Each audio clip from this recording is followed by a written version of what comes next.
Cameron was very clever and decided that he really wanted to be a doctor. I think had adrenal dystrophy not happened, he probably could have been a doctor.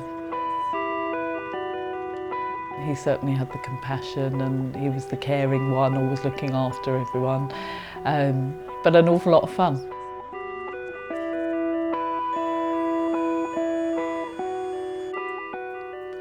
Cameron Harrison is 19 years old.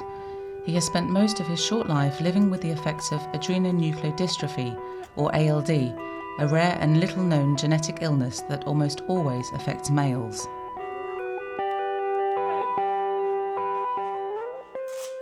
Nerve damage in the brain causes ALD sufferers to gradually lose their physical and mental abilities. In many cases, sufferers are completely unaware they have ALD until they start to show symptoms. By then, a bone marrow transplant, the only effective known treatment, is normally too late. I think Cameron's most frustrating thing was when he stopped being able to walk properly. He desperately wanted to walk. It was absolutely devastating time. He never actually voiced a sort of, why can't I walk anymore? I think he just realised, obviously, that he couldn't and battled as hard as he could against it. And of course it got quite dangerous at some point because, you know, he would suddenly just try to get up and he couldn't, and it was heartbreaking. By then his speech was very slurred. He definitely had no eyesight then. We think he can see light and dark, but we don't think he can see anything else.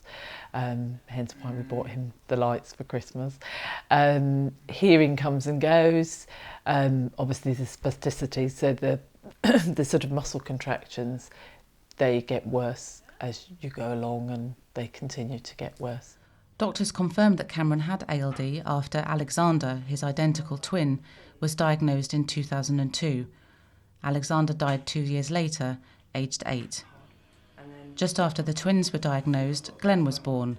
Karen and her husband Jonathan were relieved to learn that Glenn was completely free of ALD. Karen and Jonathan are keen that Glenn leads as normal a life as possible.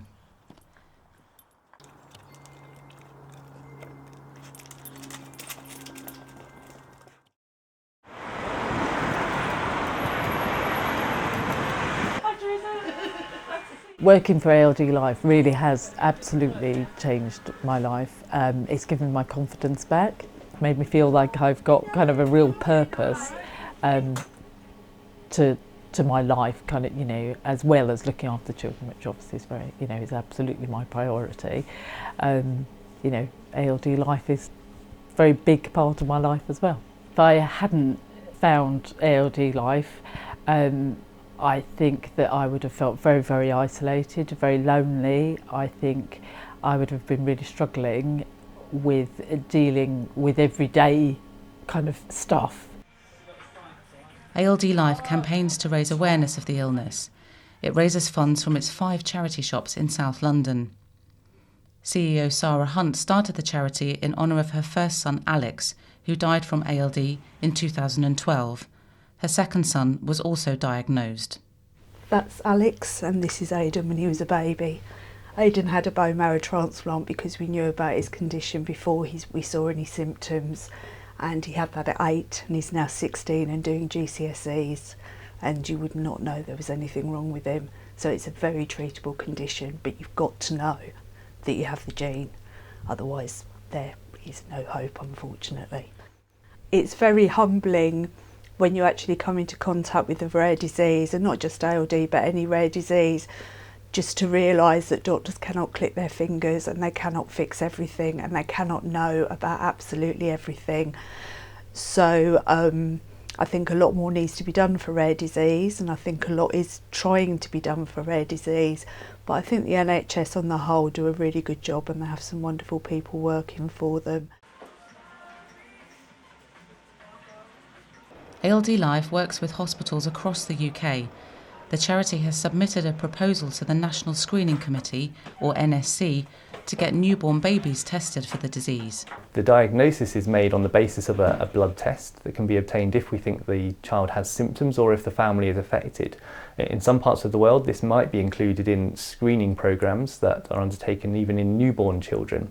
At the moment in the United Kingdom, we're not offering that, but that, along with a number of other conditions, continues to be under review to see whether it should be something that we are screening for all babies after they're born. So at the moment there is no cure for this condition. It is a lifelong condition that affects patients. Newborns are already tested for 9 conditions, including cystic fibrosis and sickle cell disease. Sarah says it could take the NSC 4 years to make a decision on ALD. It said in a statement, "The UK NSC is in discussion with ALD Life regarding the proposal to consider screening for ALD as a candidate for a screening programme. This will be considered within the recently revised and published evidence review process." like a train, aren't you? Who knows what the future will hold. We hope that, Cameron will be with us for many years to come, but no one can predict what's going to happen, and it is always in the back of your mind that, if he was to become very unwell, of course the doctors ask for, have you got a plan, At the moment Cameron is down for full treatment, simply because that gives us a lot more control. But, when you live with adrenal dystrophy, you just have to accept that, at any given time we could lose Cameron. But hopefully not very soon.